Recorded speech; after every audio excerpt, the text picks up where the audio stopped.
डालते आगे की खबरों पर आपको सरमटोली रैम को लेकर हुए विवाद शायद याद होगा। एकाएक मुख्यमंत्री हेमंत सोरेन सामने आए और पुल का उद्घाटन कर दिया और सारा विवाद हवा हो गया। नगरी में रिम्स 2 को लेकर जारी विवाद का भी कुछ ऐसा ही समाधान निकालने की कवायद चल रही है। तय हुआ है कि रिम्स 2 का नाम गुरुजी के नाम पर रखा जाएगा। देखिए रिपोर्ट। जारी विरोध के बावजूद सरकार रिम्स 2 को बनाने को लेकर अडिग है। अब स्वास्थ्य मंत्री इरफान अंसारी ने बड़ा ऐलान किया है कि रिम्स 2 का नाम अब SSIMS यानी कि Shibu Soren institute of medical science रखा जाएगा। उन्होंने ये भी बताया कि अस्पताल परिसर में गुरुजी की भव्य प्रतिमा लगाई जाएगी। देखिए, राज्य विधाता गुरुजी हैं और उनके सम्मान में हमने फैसला लिया है। लोकप्रिय मुख्यमंत्री आदरणीय हेमंत सोरेन जी को मैंने बताया कि सर रिम्स 2 का नाम अब गुरुजी के नाम से होगा, क्योंकि एशिया का सबसे बड़ा हॉस्पिटल बनने जा रहा है पहली बार, और जब लोग आएंगे तो देखेंगे, और उसी हॉस्पिटल के अंदर गुरुजी की बहुत बड़ी प्रतिमा हम लगाएंगे।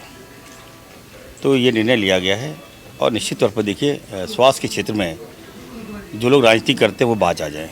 रिम्स 2 का लगातार विरोध कर रही बीजेपी अब स्वास्थ्य मंत्री के इस ऐलान से हैरान है और इसे गुरुजी का अपमान बता रही है। देखिए, शिबू सोरेन जी को तो सच्ची श्रद्धांजलि होगी कि वो रिम्स 2 जो नगरी में ही बनाने जा रहे हैं वहाँ नहीं बनाए। वहाँ तो शिबू सोरेन जी खुद जाकर बोल चुके हैं कि हल जो तो किसान लोग खेतिहर आदिवासियों से उनकी ज़मीन नहीं छीननी चाहिए। अगर ये शिबू सोरेन जी के नाम पर रखना चाहते हैं तो रखें, पर बगली में 2-3 किलोमीटर के रेडियस में सैकड़ों एकड़ सरकारी भूमि बंजर है, वो खाली है, वहाँ बनाए ना। अब शिबू सोरेन जी के नाम पर अगर रिम्स 2 को रख रहे हैं तो ये उनका अपमान है, उनके विचारों का अपमान है, क्योंकि वो कभी भी आदिवासी खेतिहर ज़मीन को ज़बरदस्ती अधिग्रहण करने के पक्ष में नहीं थे। रिम्स 2 को लेकर विपक्ष के भारी विरोध के बीच स्वास्थ्य मंत्री के इस ऐलान को सरकार के मास्टर स्ट्रोक की तरह देखा जा रहा है। सरकार को उम्मीद है कि सरमटोली रैम की तरह विपक्ष ये विरोध भी मुख्यमंत्री हेमंत सोरेन के भूमि पूजन के साथ खत्म हो जाएगा। तने खंडेलवाल, नक्षत्र न्यूज, रांची। रिम्स 2 के निर्माण स्थल को लेकर विपक्ष की भारतीय जनता पार्टी आक्रामक है, तो झारखंड प्रदेश कांग्रेस के अंदर भी विवाद चल रहा है।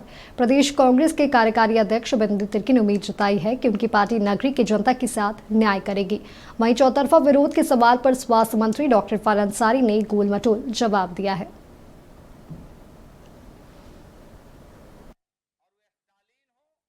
तो गुरुजी के नाम से है, वो बात करेंगे। चलिए, भाई पूरी चीजों को पार्टी को इसको एग्जामिन करने की जरूरत है, पूरी चीजों को। बिल्कुल गांव के लोग जो विरोध, उसका विरोध नहीं कर रहा है, उसका विरोध नहीं कर रहा है उसके लिए, और उसको आपको करना चाहिए। आप संविधान की बात अगर करते हैं तो पूरी चीजों को जानना चाहिए। नगरी का बात जिसे माननीय बंधु जी ने उठाया, बात राजेश जी ने उठाया, तो अपनी अपनी प्रतिक्रिया बता रहे थे। तो हमने कहा कि भाई कानून का हवाला दे रहे थे, तो हमने भी कानून का हवाला देते हुए कि उस पीरियड में 1894 एक्ट के तहत ये जमीन 1957 में एक्वायर की थी। उस समय तत्कालीन प्रधानमंत्री पंडित जवाहरलाल नेहरू थे, उस समय भी कांग्रेस पार्टी ने ही इस राजहित के लिए ये जमीन एक्वायर की गई थी।